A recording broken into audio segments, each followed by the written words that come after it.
నమస్తే. హైదరాబాద్ మేయర్ బొంతు రామ్మోహన్ దాదాపు 2 ఎకరాల 3 గుంటలను కబ్జా చేశారా? రకరకాల వార్తలు ఇవాళ మీడియాలో ప్రసారం అవుతూ ఉన్నాయి. ఒక ఇంగ్లీష్ దినపత్రికలో వచ్చిన వార్త ఆధారంగా మనం ఒక్కసారి గమనిస్తే ఆ వార్త ఏమొచ్చిందని కూడా ఒకసారి మనం చూడొచ్చు. Mayor's proxies grab city land worth 100 crores land. Land was occupied in defence of high court order. Accused had signed MOU with mayor's wife అంటూ ఈ వార్త ఇవాళ ఒక ఇంగ్లీష్ దినపత్రికలో ప్రచురితమైంది. సో అసలు ఏంటి ల్యాండ్ అని ఒకసారి మనం డీటెయిల్డ్ గా చూస్తే ఈ ల్యాండ్ కి సంబంధించిన MOU కుదుర్చుకున్నారు. ఒకసారి మనం చూడొచ్చు. ఈ దినపత్రిక వాళ్ళు document number 12383 of 2019 registered in sub register office Golconda with B Sridevi wife of mayor Bonthu Rammohan. So దీనికి సంబంధించిన పూర్తి సమాచారం మనం ఇంకా తెలుసుకోవాల్సిన అవసరం ఉంది. డీటెయిల్డ్ గా అసలు ఏంటి ల్యాండ్, ఎక్కడుంది, ఇవన్నీ మనం ఒక్కసారి చూస్తే నేను కొన్ని పిక్స్ నాకు మీరు చూడొచ్చు. ఆ ల్యాండ్ ఎక్కడుంది అని అంటే నార్సింగ్ ఏరియాలో ఉన్న ల్యాండ్ ఇది. సో ఈ ల్యాండ్ కి సంబంధించిన దృశ్యాలు కూడా మీరు స్క్రీన్ పై చూడొచ్చు. సో ఇదే ల్యాండ్. అయితే లాస్ట్ ఫ్యూ డేస్ బ్యాక్ ఇక్కడికి ఈ ప్రాంతానికి ఒక 60-70 మంది కొంతమంది వచ్చి ఇక్కడ ఉన్న సీసీ కెమెరాలు కానీ ఆ వాల్స్ కానీ వీళ్ళు కష్టపడి ఆ ప్లాట్ ఓనర్స్ ఎవరైతే కట్టించుకున్నారో ఆ ల్యాండ్స్ అని కూడా కూలగొట్టడం జరిగింది. వాటికి సంబంధించిన దృశ్యాలు మీరు చూస్తున్నారు. సో సీసీ కెమెరాలు తొలగిస్తున్నారు. దాదాపు ఒక 60-70 మంది వచ్చినట్టుగా అక్కడ ఉన్న స్థానికులు చెప్తూ ఉన్నారు. సో ఇదంతా కూడా అక్కడికి సంబంధించి ఒక సీసీ కెమెరాలు ఇక్కడ కింద పడేసి వెళ్ళిపోయారు. అసలు దీని వెనకాల ఏం జరిగింది, ల్యాండ్ కథ కమామిషి ఏంటన్నది ఒకసారి మనం డీటెయిల్ గా తెలుసుకుందాం. ఈ ల్యాండ్ ఉంది వెస్టర్న్ మెడోస్ లేఅవుట్. సో ఈ వెస్టర్న్ మెడోస్ లేఅవుట్ కి సంబంధించి ఆ ప్లాట్ ఓనర్స్ అసోసియేషన్ కి సంబంధించిన కిరణ్ చంద్ర గారు ప్రస్తుతం నాతో పాటు జూమ్ లో లైవ్ లో అందుబాటులో ఉన్నారు. నమస్తే సార్, వెల్కమ్. నమస్తే రఘు గారు.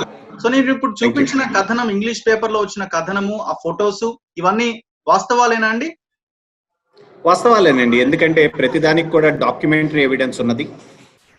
ఓకే, మొత్తం టైటిల్ కానీ అసలు దీనికి అయినవన్నీ కూడా డాక్యుమెంటరీ ఎవిడెన్స్ ఉన్నది. తర్వాత ఆ రోజు జరిగిన విధ్వంసం కూడా there is enough evidence and photographs తీయడం జరిగింది. వాళ్ళు ఫోన్ లాక్కున్నారు, బట్ దాని ముందే అక్కడ ఉన్న మా కాంట్రాక్టర్స్ కానీ సెక్యూరిటీ వాళ్ళు కానీ కొన్ని ఫోటోలు తీయగలిగారు.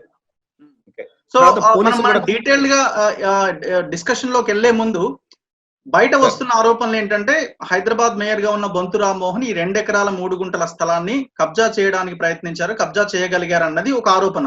ఈ ఆరోపణలో ఎంతవరకు వాస్తవం ఉంది? డాక్యుమెంట్స్ చూస్తే బొంతు శ్రీదేవి గారు, that is wife of Bonthu Rammohan గారి పేరే ఉంది. ఓకే, నౌ ఈ ఆవిడే చేశారా, ఆయనే చేశారా, వాళ్ళ పేర్లు పెట్టుకుని ఎవరైనా చేశారా అనేది only investigation agencies can tell. ఇప్పుడు we do not have the as simple plot owners, మా దగ్గర ఆ కేపబిలిటీ లేదు టు డిటర్మైన్ ఎవరు ఎగ్జాక్ట్ గా చేశారని. ఓకే, బట్ ఇవాళ ఆయన ఇది కూడా చూస్తే he didn't deny the fact. The Deccan Chronicle లో ఆయన వర్షన్ కూడా చూస్తే ఈ ఆరోపణలు చేశారు ఇది అన్ఆథరైజ్ లేఅవుట్ ఇది అని, but he didn't deny the fact that it is him or his wife who is actually involved in that. So దాని ప్రకారం చూస్తే అవుననే చెప్పాలి. సో మనం డిస్కషన్ లోకి వెళ్లే ముందు ఒకసారి అసలు ఎక్కడ ఈ ఏరియా అంతా ఉంది అన్నది ఒకటి, ఎన్ని ఎకరాలు ఉంది, లీగల్ ఉన్న ఇబ్బందులు ఏమొచ్చాయి, ఏం జరిగింది ఒకసారి డీటెయిల్ గా ఫస్ట్ నుంచి ఎక్స్ప్లెయిన్ చేస్తారా సార్? ఇది 2002-2003 టైంలో ఫామ్ అయిన plotted layout. Okay, at that point of time news పేపర్లో రాధా రియాలిటీ కార్పొరేషన్ ఫామ్ చేసింది. తర్వాత మా పేరెంట్స్ ఇలా కొంతమంది నైబర్స్ వీళ్ళంతా కూడా చాలా మంది ప్లాట్ ఓనర్స్ న్యూస్ పేపర్లో అడ్వర్టైజ్మెంట్స్ చూసి వెళ్ళి అక్కడ డెవలప్మెంట్ చూసేది. అండ్ టిపికలీ ఐ రిమెంబర్ ఈ ఆఫ్రో ఏషియన్ గేమ్స్ అవుతున్న టైంలో తీసుకెళ్లి అది చూపించడం జరిగింది. ఇక్కడ నుంచి ORR వస్తుందని ఇది వస్తుందని చెప్పారు. అప్పటికే మేము వెళ్ళినప్పుడు చూసినప్పుడే ఈ లేఅవుట్ లో మొత్తం రోడ్స్, తర్వాత మధ్యలో డివైడర్లు, ద డివైడర్ మధ్యలో మొక్కలు, అంత డెవలప్మెంట్ తో డ్రైనేజ్ సిస్టమ్ డెవలప్ అయిన తర్వాతే అమ్మటం జరిగింది. ఓకే, విచ్ దానివల్ల మా ఎవరికి కూడా ఎటువంటి డౌట్లు జరగలేదు. అయితే ఒకటి చెప్పారు, హూడా అప్రూవల్స్ రావాల్సింది ఉంది, మేము అప్లై చేసాము, దానికి ప్రయత్నిస్తున్నాము, హూడా అప్రూవల్స్ వస్తాయి తీసుకొస్తాయని చెప్పి డెవలపర్ అప్పుడు అమ్మటం జరిగింది. ఓకే, అందరం కూడా మిడిల్ క్లాస్ మా యొక్క సేవింగ్స్ తీసుకుని ఆ రోజు అక్కడ పెట్టడం జరిగింది. చాలా మంది కూడా బిట్వీన్ 2003 అండ్ 2006 మధ్యలో మెజారిటీ ఆఫ్ ప్లాట్స్ అమ్మటం జరిగింది. దాని తర్వాత మల్టిపుల్ సేల్స్ రీసేల్స్ కూడా అయినాయి చాలా ప్లాట్స్. ఓకే, సో ఇది నర్సింగ్ అప్పుడు అడవిలాగా ఉండేది, అప్రోచ్ రోడ్డు కూడా లేదు, ఓఆర్ఆర్ కూడా లేదు. ఈ రోజు that has developed and become one of the hottest properties ఈ రోజు. Okay, that is about the property. Okay, మొత్తం ఎంత property? Total property about 37 acres. 37 acres. Okay. So then the other question that you asked is legal సమస్యలు ఉన్నాయా అంటే yes, there are a few legal issues. చాలా వరకు దీని లోపల open land ఉంది, అంటే legally unencumbered land or litigation free land ఉంది. lack of the litigation free is the right word. At the same point of time, there are a few areas where there is certain amount of litigation, which is being fought in the right places and the courts of law. Okay. So, ఈ 37 acres లో ఏ land ని, ఎంత land ని కబ్జా చేశారు? అంటే వాళ్ళ మీద ఎంఓయు రాసుకున్నారు. ఎంఓయు కబ్జా చేయలేదండి ఇంకా, అంటే టు బి వెరీ ఫ్రాంక్, కబ్జా చేయటానికి ప్రయత్నించారు. Let me correct. ఓకే, ఆ రోజు దాడి చేసి ఒక కంటైనర్ పెట్టి ఒక స్మాల్ ప్లేస్ లో కబ్జా చేయడానికి, ఒక బోర్డు పెట్టి కబ్జా చేయడానికి ప్రయత్నించారు. కానీ ద ఓవరాల్ నాకు తెలిసిన సూచన ప్రకారం ఒక 6 ఎకరాల నుంచి 7 ఎకరాల మీద కన్నుబడింది. 6 to 7 acres. 6 to 7 acres. దాని లోపల ఒక 2 to 3 acres దాని యొక్క విస్తీర్ణంలో దే ట్రై టు, ఇప్పటికి ఆల్రెడీ డాక్యుమెంట్స్ ఆల్టర్ చేసేసి దాన్ని కబ్జా పెట్టాలని ట్రై చేశారు. That was their attempt. So ఈ survey number, particular survey number ఎక్కడైతే ఆ రోజు కబ్జా చేయాలని ట్రై చేశారో దాని యొక్క విస్తీర్ణ 2 ఎకరాలు 3 గుంటలు. ఓకే, అండ్ ఆ ఎంఓయు అయిన ఎట్లా ఏం చేశారు దీన్ని? అంటే ఎవరి ప్లాట్స్ వాళ్ళ ఓనర్స్ పేర్ల మీద రిజిస్ట్రేషన్ అయి ఉన్న ప్లాట్స్, మీరు ఎల్ఆర్ఎస్ కూడా అయిపోయి ఉంటాయి కదా నేను అనుకోవడం. ఎల్ఆర్ఎస్ అయినాయి, మున్సిపల్ ట్యాక్సులు కట్టారు, తర్వాత అదే ఇల్లు చిన్న రూమ్స్ కట్టుకుని మున్సిపల్ నెంబర్స్ తీసుకుని ఎలక్ట్రిసిటీ కనెక్షన్లు కూడా తీసుకుని ప్లాట్ ఓనర్స్ ఎప్పటి నుంచో దాని లోపల పొజిషన్ లో ఉన్నారు. అయితే ఏం చేశారంటే, ఎవరో అన్నోన్ ఫ్యామిలీ, ఒక ఫ్యామిలీతో జాయింట్ కలెక్టర్ దగ్గర 2002లో వచ్చిన ఆర్డర్ మీద 2016లో ఒక కేసు వేసి దాని లోపల రెస్పాండెంట్ గా డెవలపర్ కి అమ్మేసుకుని 14 సంవత్సరాల క్రిందట డెవలపర్ కి అమ్మేసుకుని 12-14 సంవత్సరాల కిందట డెవలపర్ కి అమ్మేసుకున్న వాళ్ళ పైన కేసు పెట్టి వాళ్ళకి నోటీసులు సర్వ్ చేశారో లేదో ఎవరికి తెలియదు. వాళ్ళకి కూడా 12 ఏళ్ళు అయిపోయింది, ఏం ఇంట్రెస్ట్ ఉంటుంది. So there is nobody who represented. X party order తీసుకుని దాని మీద మళ్ళీ రెవెన్యూ రికార్డ్స్ లో పేర్లు ఎక్కించుకుని ఏదో సర్వే చేసామో పొజిషన్ తీసుకున్నామని ఒక షామ్ డాక్యుమెంట్ దాకా క్రియేట్ చేసి, ఎందుకంటే ప్లాట్స్ ఉన్న తర్వాత, కాంపౌండ్ వాల్స్ ఉన్న తర్వాత సర్వేలు చేయకూడదు, అలా ఒక document back end documents create చేసుకుని ముందుకు వచ్చాడు. దీని లోపల 15 ఏళ్లుగా ఎన్కంబరెన్స్ సర్టిఫికేట్స్ లో రిఫ్లెక్ట్ అవుతున్న ప్లాట్ ఓనర్స్ కానీ లేకపోతే వాళ్ళకి అమ్మిన డెవలపర్స్ పేరు ఎవరికి కానీ నోటీసులు వెళ్ళలేదు. Okay, they were not made parties to the case. వాళ్ళకి ఎప్పుడూ అమ్ముకుని వెళ్ళిపోయిన వాళ్ళ పేరు పెట్టేసి they try to do it behind the back అన్నమాట. This clearly shows the malafide intention.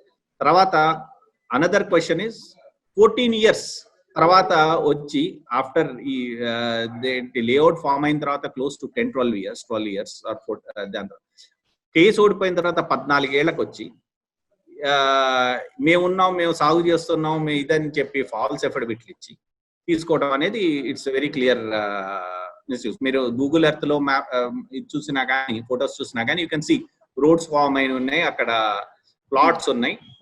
So it's with a clear malafide intention. Certain people, certain government officials in pollution they have created those documents అన్నమాట.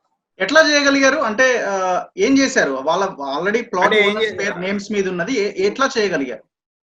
Just to give you an example, నేనున్నాను, మీరుంటున్న ఇల్లు నచ్చింది, నేను ఎవడో road పోయే గన్నాగాడి పేరు మీద లేకపోతే మీకు ఎప్పుడో 50 ఏళ్ల కిందట అమ్మిన వాళ్ళ మీద కేసేస్తాను, ఇది నాది వాళ్ళది కాదు అని. వాళ్ళు ఎలాగూ రారు కాబట్టి కేసు గెలుస్తాను, గెలిచేసి తీసుకొచ్చేసి ఇది నాది అని మీ దగ్గరికి వచ్చేస్తాను నేను. ఓకే, నీకు అమ్మిన వాడు కేసు ఓడిపోయాడు కాబట్టి ఇది నాది అని చెప్పేసి, which is not right in the sense. అంటే not only is it morally and ethically not right, legally కూడా రైట్ కాదు. ఈ రోజు మీరు ఎన్కంబరెన్స్ లో ఉన్నప్పుడు, ఈ రోజు మీరు ఎల్ఆర్ఎస్ చేయించుకున్నప్పుడు, ఆ సర్వే నెంబర్ మీద మీ పేర్లు రిఫ్లెక్ట్ అవుతున్నప్పుడు మీకు నోటీస్ ఇవ్వాలి, మిమ్మల్ని పార్టీ చేయాలి. మీకు ఇప్పుడు ఈ ప్లాట్ ఓనర్స్ ఎవరికి నోటీసులు రాలేదా? ఎవరికి రాలేదండి. ఎవరికి రాలేదు. ఎంతమంది ఉంటారండి?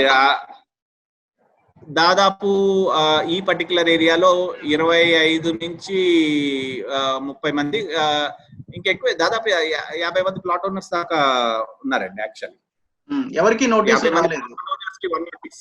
అదే ఈ సర్వే నెంబర్స్ మీద రిజిస్ట్రేషన్ జరిగింది. వీళ్ళంతా ఎక్కడెక్కడ ఉంటున్నారు ప్రెసెంట్? అందరూ రిజిస్ట్రేషన్ చేసుకున్న వాళ్ళంతా కూడా హైదరాబాద్ అడ్రస్ మీద చాలా మంది రిజిస్టర్ చేసుకున్నారు. తర్వాత వారు కొంతమంది యూఎస్ వెళ్ళటం, కొంతమంది ఆస్ట్రేలియా వెళ్ళటం, అలా విదేశాలకు వెళ్ళి ఉంటున్న వాళ్ళు ఉన్నారు. బట్ అయినా కానీ వాళ్ళ పేరెంట్స్ వాళ్ళు ఇక్కడే ఉంటున్నారు.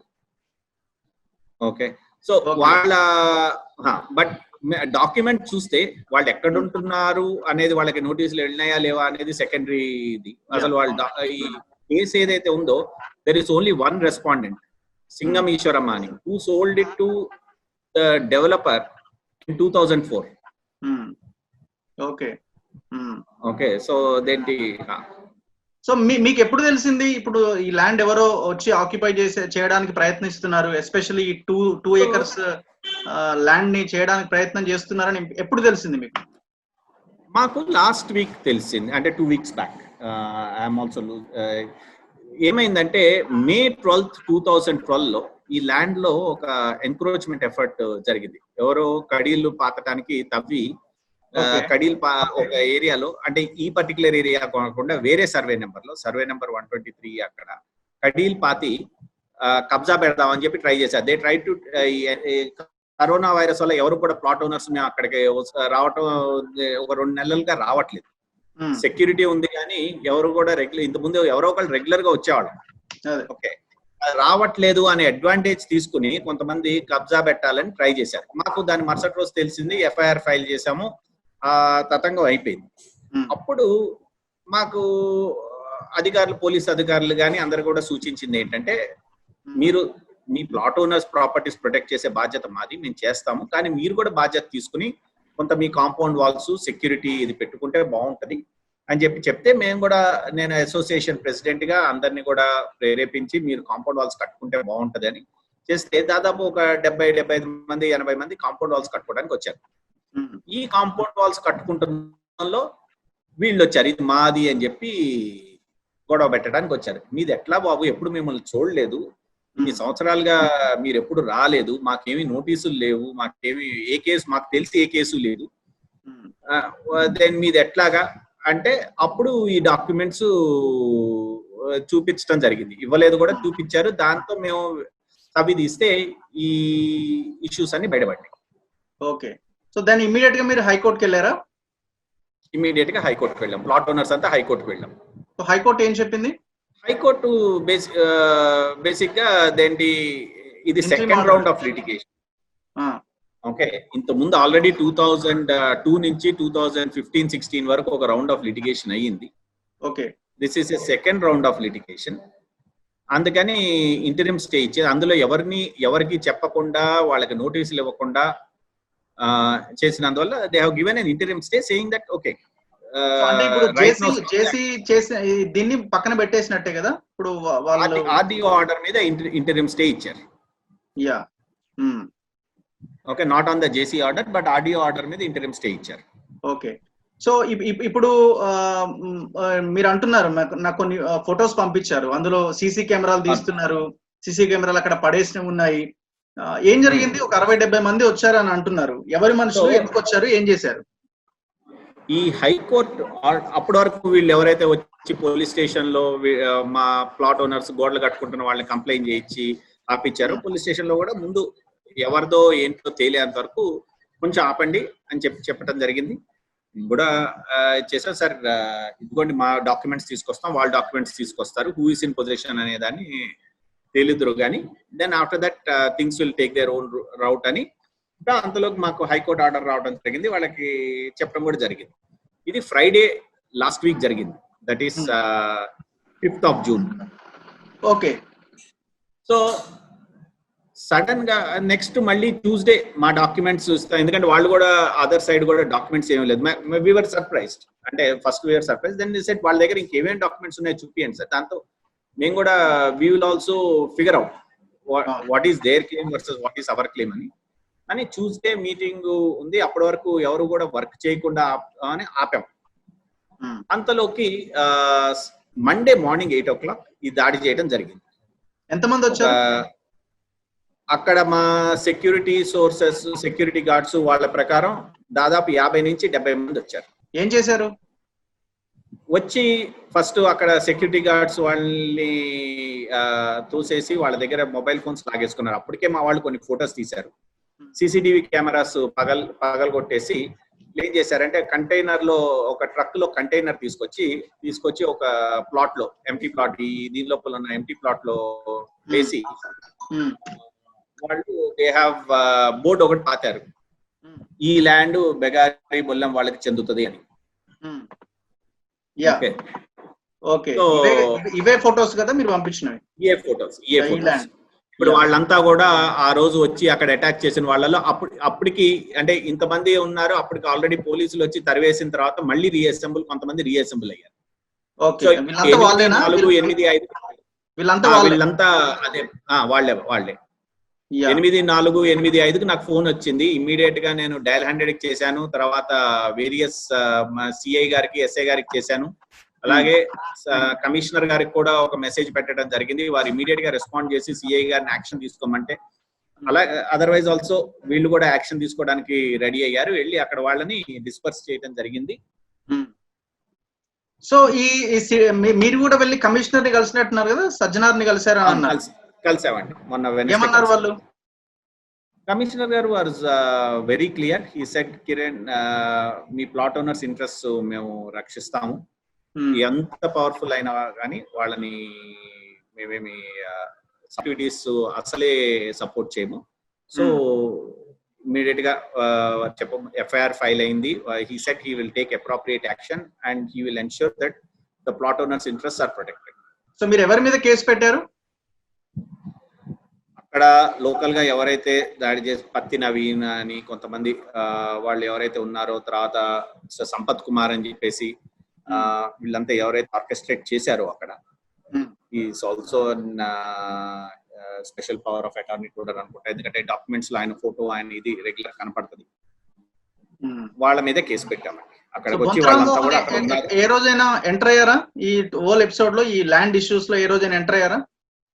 లేదండి, మాకు తెలిసి ఎంటర్ అయింది కానీ మాకు ఎప్పుడు తారసపడలేదు. ఎవరినైనా పంపించడం కానీ, వాళ్ళు ఏమైనా ఆయన పేరు చెప్పడం కానీ ఇలాంటివి ఏం జరగలేదా? వాళ్ళకి సంబంధించిన అంటే జిహెచ్ఎంసి స్టిక్కర్లు వేసుకుని ఫార్చ్యూనర్ కార్లో రావటం, ఒక పెద్ద పెద్ద స్టిక్కర్లు వేసుకుని. మొన్న రాత్రి కూడా, ఆ రోజు ఇది ఇన్సిడెంట్ అయిన రాత్రి కూడా ఎవరో సైరన్లు పెట్టుకుని వచ్చారు, ఎవరో ఏంటో తెలియదు. అది ఏం చేసేవాళ్ళు? వచ్చి అక్కడ చెక్ చేసి వెళ్ళేవాళ్ళు. దాని తర్వాత ఒక రోజు పోలీసులు సైట్ కి వచ్చి ఇన్స్పెక్ట్ చేస్తే, దిస్ హ్యాపెండ్ ఈ ట్యూస్డే కాకుండా దాని ముందు ట్యూస్డే. అసలు ఏమిటి అని చెప్పి ఇద్దరు పార్టీలని తీసుకెళ్లి పోలీసులు సైట్ లో ఇన్స్పెక్ట్ చేశారు. అప్పుడు మేము ఫలానా డెప్యుటేషన్ మీద ఉన్న గవర్నమెంట్ అఫీషియల్స్, నేను డెప్యూటీ తహసీల్దారు డెప్యుటేషన్ మీద ఉన్నాను, నేను ఎవరో పిఏ అని చెప్పేవాళ్ళు. బట్ వాళ్ళ అసలు ఏమిటి, వాళ్ళ ఇదేమిటి అనేది మాకు తెలియదు. సో ఈ ల్యాండ్ బొంతు రామ్మోహన్ కి సంబంధించింది అని మీకు ఎవరైనా లోకల్ గా ఉన్న లీడర్స్ ఎవరైనా వచ్చి చెప్పలేదా? అది వినిపిస్తూ ఉన్నాయి. అప్పటి నుంచి కొంతమంది ఇక్కడ లోకల్ లెవెల్ పొలిటీషియన్స్ కానీ, అంటే councillor level they are saying మా మీద ప్రెషర్ ఉంది, we have been put under pressure by him అని చెప్పి పేరు చెప్తున్నారు. But look, lot of people can take lot of names. అంటే ఏం చెప్పేవాళ్ళు? ఈ ల్యాండ్ మాకు ఇచ్చేయండి అనేవాళ్ళ, లేకపోతే కూర్చొని మాట్లాడుకుందాం అనేవాళ్ళ? ఇదంతా ఎందుకండి, సెటిల్మెంట్ చేసుకుందాం అని చెప్పి పక్క నుంచి ఇచ్చేసేవాళ్ళు. ఏం సెటిల్మెంట్ అంటే? అదే మాకు తెలీదు. ఇంకోటి సెటిల్మెంట్ ఏంటి అంటే, కొంతమంది ఇండికేట్ చేశారు, ఈ ప్లాట్ ఓనర్స్ కి ఏదో ఒక 10% 20% ఇచ్చేస్తాం మేము ఓకే. ఇచ్చేస్తే అయిపోతుంది కదా, గొడవ లేదు కదా, మీరు ఎప్పుడో అప్పుడు ఎంతో తక్కువ కొనుక్కున్నారు, ఆ రేట్లు ఇచ్చేస్తాం అయిపోతుంది అన్న టైప్ లో ఇండికేట్ చేసేవాళ్ళు. But we never involved or indulged in a conversation, long conversation with them. నాతో డైరెక్ట్ గా ఎప్పుడు చెప్పేవాళ్ళు కాదు, ఎందుకంటే we are very clear where we stand and what are our rights.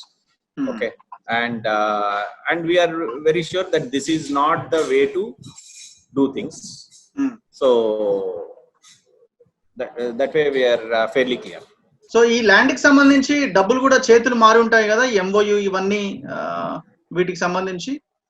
అంటే that is speculation. What we can say is what we see on paper. Okay, what we see on paper is somewhere about end of July 2019 RDO order వచ్చింది. October 24th 2019 na 6,02,00,000 చిల్లరకి ఎంతో AGPA జరిగింది. దాని లోపల 4 లక్షలు మాత్రం pay చేయడం జరిగింది. మిగతా 5,98,00,000 చేంజ్ ఫిబ్రవరి మార్చిలో పోస్ట్ డేటెడ్ చెక్స్ మెన్షన్ చేయడం జరిగింది. Okay. Then exactly a week later November 1st 13,65,00,000 వాల్యూతో, కన్సిడరేషన్ వాల్యూతో MOU, ట్రైపార్టైట్ MOU చేసుకోవడం జరిగింది. So it's a very interesting thing that 4 లక్షలు ఇన్వెస్ట్మెంట్ పెట్టి 1 week లో 6 కోట్ల పైన చిలుకు సంపాదించడం అనేది వారెన్ బఫేతో పాటు పెట్టాలేమో అలాంటి మేధావుల్ని. But that's what the document see. So ఇప్పుడు ఇది ఏంటంటే ఒక చిన్న క్లారిటీ ఇస్తారా పబ్లిక్? ఇది కొంత అంటే రిజిస్ట్రేషన్ అవ్వలేదు, జస్ట్ MOU కుదుర్చుకున్నారు అంతేనా?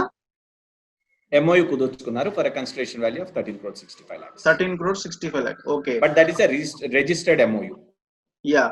ఇప్పుడు డెవలప్మెంట్ అగ్రీమెంట్. యా, ఇప్పుడు ఈ శ్రీదేవి ఎవరైతే ఉన్నారో బొంతు రామ్మోహన్ గారి వైఫ్ కదా, మీరు ఏమైనా వాళ్ళకి కాల్ చేసి మాట్లాడాలని మీరు ప్రయత్నం చేయలేదా? చేయలేదు, ఎందుకంటే వాళ్ళు గవర్నమెంట్ లో ఉన్నారు.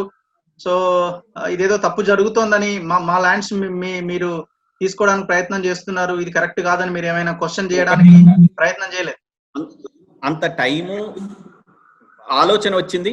బట్ అసలు మీకు నిజంగా తెలిసే చేస్తున్నారా, తెలియక చేస్తున్నారా, అసలు ఇది ఎప్పుడన్నా చూసారా, లేకపోతే మిమ్మల్ని ఎవరైనా మభ్యపెట్టి మిస్గైడ్ చేసి ఇలాంటి వాటిల్లో ఏమైనా చేయిస్తున్నారా అని అడుగుదామని అనుకున్నాము. బట్ ఈ సీక్వెన్స్ ఆఫ్ ఈవెంట్స్ లో మాకు తెలిసి మేము పరిగెత్తి హైకోర్టు ఆర్డర్ తెచ్చుకుని దాని లోపల వీళ్ళు అటాక్ చేసిన సీక్వెన్స్ ఆఫ్ ఈవెంట్స్ లో ఎక్కడ టైం కూడా దొరకలేదు. అయితే దేర్ ఆర్ క్వశ్చన్స్. ఇఫ్ వీళ్ళకి అంత కాన్ఫిడెన్స్ ఉంటే ఇది మాది, కరెక్ట్ గా మాదే అని 14 ఏళ్ళు కేసు వేయడానికి 14 ఏళ్ళు వెయిట్ చేసిన వాళ్ళు ఒక 6 వారాలు ఇంటరియం స్టేని వైకుంటే టైడ్ ఓవర్. అంత హడావుడి ఏమొచ్చింది? 70 మంది గుండాలని 50 ఇంతమందిని పంపించి పగలు కొట్టించి హడావుడి చేయాల్సిన అవసరం ఏమొచ్చింది? అంటే ఇదేదో ఒక్కసారి హైకోర్టుకు వచ్చింది, ఈ వెనకాల చేసుకున్నంత వరకు నడిచింది, ఒక్కసారి ఇది వచ్చిందంటే మన కంట్రోల్ పోతుంది అనే భయంతో చేసిన యాక్టివిటీ కనపడుతుంది. సో ఇప్పుడు ఏమైనా అక్కడ ఉన్న ప్లాట్ ఓనర్స్ కానీ ఏమైనా భయపడుతున్నారా?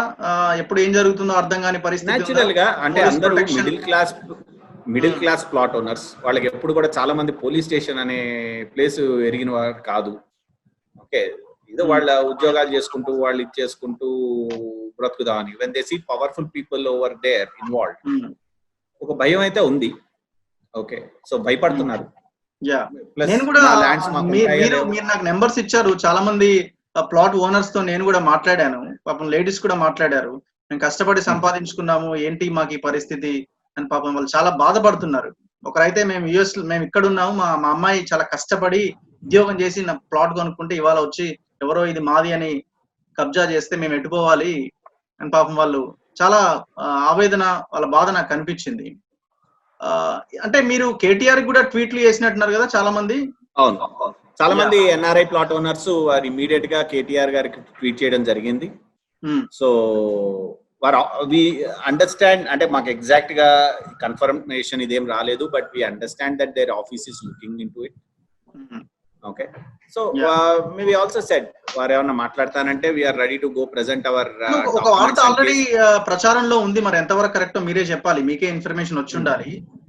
కలిసి అంటే కూర్చొని మాట్లాడదాం, ఏదో ఒకటి ఫైనల్ చేద్దామని కేటీఆర్ నుంచి వచ్చింది అని ఒక వార్త ప్రచారం చేస్తున్నారు. లేదా అదేదో వార్త ప్రచారం చేస్తూ ఉండొచ్చు, కానీ మాకు అలాంటిది ఏది ఇండికేషన్ రాలేదు, అలాంటిది ఏది ఇన్ఫర్మేషన్ లేదు. కలుస్తామంటే తప్పకుండా కలుస్తాము. ఓకే, కలుస్తారంటే ఫైనల్ అంటే మీరు 10% 20% ఇచ్చేసి వదిలేసుకుంటారా, లేకపోతే మీ ప్లాట్స్ కోసం మీరు నిలబడతారా? వదులుకోవాల్సిన అవసరం, కష్టపడి సంపాదించిన ఆస్తులు, ఉన్న అసెట్స్ ఇయ్యే, చాలా మంది మాకు ఇయ్యే ప్లాట్స్. ఓకే, మా ఫ్యూచర్ ఇన్వెస్ట్మెంట్, మా పిల్లల చదువులకు కానీ మా పిల్లలు ఫ్యూచర్కి కానీ మేము సేవ్ చేసి పెట్టుకున్న ఆస్తులు. మేము 100 కోట్లలోనో 100 ఎకరాల్లోనో ఉన్న ఆసాములు కాదు. చాలా మంది ప్లాట్ ఓనర్స్ ఇక్కడ సింపుల్ ప్రొఫెషనల్స్ అక్రాస్ ద అంటే who are focused on their profession. వదులుకుని వెళ్లాల్సిన అవసరం లేదు. వాళ్ళకి మేము అండగా ఉంటామని చెప్పాము. మా ఎన్ఆర్ఐస్ వాళ్ళకు కూడా ఎంతవరకైనా పోరాటానికి సిద్ధం. ఎందుకంటే మాకు క్లారిటీ ఉంది, మా డాక్యుమెంటేషన్ కరెక్ట్ గా ఉంది. సుప్రీం కోర్టు కూడా ఆర్డర్ ఇచ్చింది, 12 సంవత్సరాల పైన మీరు పొజిషన్ లో ఉంటే అది మీదే అవుతుంది అని చెప్పేసి. 12 కాదు, ఇప్పుడు ఆల్మోస్ట్ 15-16 సంవత్సరాలు అవుతుంది. ఎట్లా వాళ్ళకి ఆ భూమి మీద కన్నుబడింది? అందరూ ఉన్నారు, రిజిస్ట్రేషన్స్ అయి ఉన్నాయి, దీన్ని ఎట్లా ఆక్యుపై చేయొచ్చు, మన చేతుల్లోకి వస్తుందని ఎట్లా అనుకోని ఉంటారు? అంటే ఎవరు కనుబడింది, ఏం కనుబడింది అని చెప్పి ఇంతవరకు మేము వాళ్ళని కలవలేదు. బట్ దాని ఒక అప్రాక్సిమేట్ గా అంటే అక్కడ తిరిగే వాళ్ళు కొంతమంది లోకల్స్ ఎవరైనా ఇన్ఫర్మేషన్ ఇచ్చి ఉండొచ్చు. ఇదంతా ఎన్ఆర్ఐస్, సాఫ్ట్వేర్ ప్రొఫెషనల్స్, వీళ్ళు ఎప్పుడో వస్తారు, వీళ్ళు బెదిరించినా కానీ బెదిరి పారిపోతారు అనే ఒక అంచనాతో చేసి ఉండొచ్చు. మొన్న యాక్టివిటీ కూడా అదే అంచనాతో చేసి ఉండొచ్చు. ఇంతమంది గూండాల్ని వీళ్ళు పంపించి ఒకసారి బెదర కొడితే వీళ్ళు దే విల్ సబ్మిట్ దెమ్సెల్స్ అని. కానీ అంటే సాఫ్ట్వేర్ వాళ్ళంతా కూడా సాఫ్ట్ టార్గెట్స్ అని చెప్పి అంచనాతో వచ్చి ఉండొచ్చు. బట్ అన్ఫార్చునేట్లీ ఆ అంచనాలు తప్పవుతాయి. ఎందుకంటే మేము కూడా కష్టపడి సంపాదించింది, this is all tax paid money. So వదులుకుని దీనికోసం ఎంతకైనా పోరాటానికి సిద్ధపడ్డాం. సో ఈ విషయంలో mayor Bonthu Rammohan and his wife respond అవ్వాల్సిన అవసరం ఉందంటారా? తప్పకుండా. అంటే they have to respond and they have to correct their actions, including mayor అరే కాదు, ఆల్ ద అదర్ పీపుల్. ఎందుకంటే ఆయనకి తెలిసి దీని లోపలికి దిగారో తెలియక దీని లోపల దిగారో ఐ డోంట్ నో. ఎట్లా ఎందుకు మీరు అనుకుంటున్నారు? తెలిసి తెలియక దిగారని కూడా అనుకుంటున్నారా ఇంకా మీరు? అంటే it benefit of doubt is always there. Okay, now I would not want to accuse somebody without actually knowing what actually happened. Okay, there are people who have already achieved something in life. Already MOU కుదుర్చుకున్నారు కదా, మీరే చెప్తున్నారు 30 crores కుదుర్చుకున్నారు, ఇవన్నీ చేసుకో. And the thing is he didn't even, నిన్న వచ్చిన వార్తలో కూడా వారు డినై చేయలేదు. ఓకే, ఈ సెట్ ఇది చేసాము, ఇది స్మాల్ ఇష్యూ అని చెప్పి చెప్పడం జరిగింది. So which essentially says that yeah they are involved in that. But నిజంగా అసలు ఆ లేఅవుట్ చూసారా, దాని లోపల ఉన్న కాంపౌండ్లు, ప్లాట్లు, అక్కడ ప్లాట్లు అని చూసారా, లేకపోతే ఎవరో చెప్తే తీసుకున్నారా, అదే only they only playing a liaisoning role, ఇది నాకు తెలియదు. Okay, I can only speculate and we can, and there can be many speculations. Okay, government can request cheyalantunnara. Yeah, cheppandi meer continue cheyandi. But apart from these people, there also collusion from various revenue authorities, and there are mistakes in the process by various revenue authorities that needs to be corrected. In fact, what we would demand the government is that faulty orders without involving the right parties, other delay condemnation em consider cheyakunda after so many years vachina vatni, okay, for without doing basic due diligence the faulty orders icharo vatini immediate ga withdraw cheyalani cheppi we demand the government. That would save both the government and the plot owners lot of litigation and harassment over the years. The government should realize what is the mistake done by the officials and immediately take this. And if this is a pattern, then they should also take appropriate action against all the people who are involved in this. So మీకు జరిగిన నష్టం గురించి ఏం చెప్తారు? అక్కడ CC కెమెరాలు పడగొట్టారు, compound wall పడగొట్టినట్టున్నారు. Compound walls ఏం పడగొట్టలేదండి, CCTV camera ఎరగొట్టారు. సరే, ఓవరాల్ గా నష్టం జరిగింది. దాని మీద యాక్షన్ తీసుకుని చేయాలి. దానికి ఎవరు ఆ నష్టపరిహారం చెల్లిస్తారనేది we'll have to see. But నష్టం అయితే జరిగింది. సో మీరు మేయర్ ని కలవాలని ఏమైనా ప్రయత్నం చేస్తున్నారా? ఫోన్ లో మాట్లాడాలని కానీ కలవాలని? ఏం లేదండి, మేమేం చేయట్లేదు. We are following the due process of. చూడండి, కలవాలి చెయ్యాలి అనుకున్న వాళ్ళ పద్ధతి this is not the way. Okay, definite గా ఎవరైతే ఇన్వాల్వ్ ఉన్నారో ఆయన కానీ, ఆయన తరఫు ఆయన పేరు ఉపయోగించుకుంటూ చేసిన వాళ్ళు కానీ గుండాలను పంపించి దాడి చేసి కలవాలనుకుంటే we are not going to sit with if a gun is pointed at us. Okay, but ఖచ్చితంగా మీ ఓనర్స్ ఎవరైతే ప్లాట్ ఓనర్స్ ఉన్నారో వాళ్ళతో కూడా నేను మాట్లాడాలనుకుంటున్నాను. ఎందుకంటే పబ్లిక్ కి తెలియాల్సిన అవసరం ఉంది. ఇలాంటి ప్రాబ్లమ్స్ ఇంకెవరికి రాకూడదు. ఎందుకంటే కష్టపడి సంపాదించిన డబ్బులతో ప్రతి ఒక్కరు కూడా ఒక ఇల్లు ఉండాలి అనుకుంటారు, ఒక ప్లేస్ ఉండాలి అనుకుంటారు, తమ పిల్లలకు ఉపయోగపడాలి అనుకుంటారు. ఎందుకంటే నేను ఒక ఆవిడతో మాట్లాడినప్పుడు నాకు అనిపించింది అనమాట. సో తప్పకుండా వాళ్ళతో కూడా నేను మాట్లాడాలనుకుంటున్నాను. అందరికీ తెలియాలి, ఇలాంటి ప్రాబ్లమ్స్ ఎవరికి రాకుండా ఉండాల్సిన అవసరం అయితే కనిపిస్తోంది. థ్యాంక్ యూ అండి. తప్పకుండా. థ్యాంక్స్ అండి. Thanks Raghu garu. Thank you very much Kiran garu. Thank you so much. So ఇది నార్సింగి లో జరిగిన ఈ భూ మాయకు సంబంధించి దాదాపు ఎంత ప్రాపర్టీ అండి ఇది? నాకు వాల్యూ చెప్పలేదు. ఆల్మోస్ట్ 100 crores అంటున్నారు. అంటే 2 ఎకరాలు. Last what I heard is about 40 crores 45 crores ఎకరం అక్కడ కోకాపేటలో ఉన్న దేని లోపల విచ్ ఇస్ క్లోజ్ బై వెళ్ళిందని నేను విన్నాను. But I'm not very sure because I'm naught into real estate. I'm not very sure. Almost 80 to 100 crores property అటు ఇటుగా. yes definitely many more zeros than ఎవరైనా కానీ మా జీవితంలో ఆలోచించే దానికన్నా చాలా పెద్ద నెంబర్ ఆఫ్ జీరోస్, చాలా పెద్ద వాల్యూ. సో 80 crores అయినా 100 crores అయినా this is way beyond our dreams and imagination. Thank you very much అండి కిరణ్ గారు. చూస్తున్నారు కదా, అధికారం చేతిలో ఉంటే ఏదైనా చేయొచ్చు, ఏమైనా చేసినా ఏదైనా నడుస్తుంది అనుకునేంత పరిస్థితి ఇవాళ అంతటా కనిపిస్తోంది. ఏం జరుగుతోంది, పేదలు ఏమైపోతున్నారు, కష్టపడి సంపాదించుకున్న ఆ భూములు ఏమైపోతున్నాయి, ఎలా ఆక్రమించబడుతున్నాయి, మీరే స్పష్టంగా చూస్తున్నారు. ఎనీవే, కోర్టులు ఉన్నాయి, న్యాయ వ్యవస్థలు ఉన్నాయి, వాళ్ళందరూ ఫైట్ చేస్తున్నారు, వాళ్ళకి న్యాయం జరగాల్సిన అవసరం ఉంది. సో న్యాయ వ్యవస్థ మీద నమ్మకంతో వాళ్ళు కోర్టులో ధైర్యంగా పోరాడుతూ ఉన్నారు. Thank you very much Kiran గారు. చూస్తూనే ఉండండి. Thank you.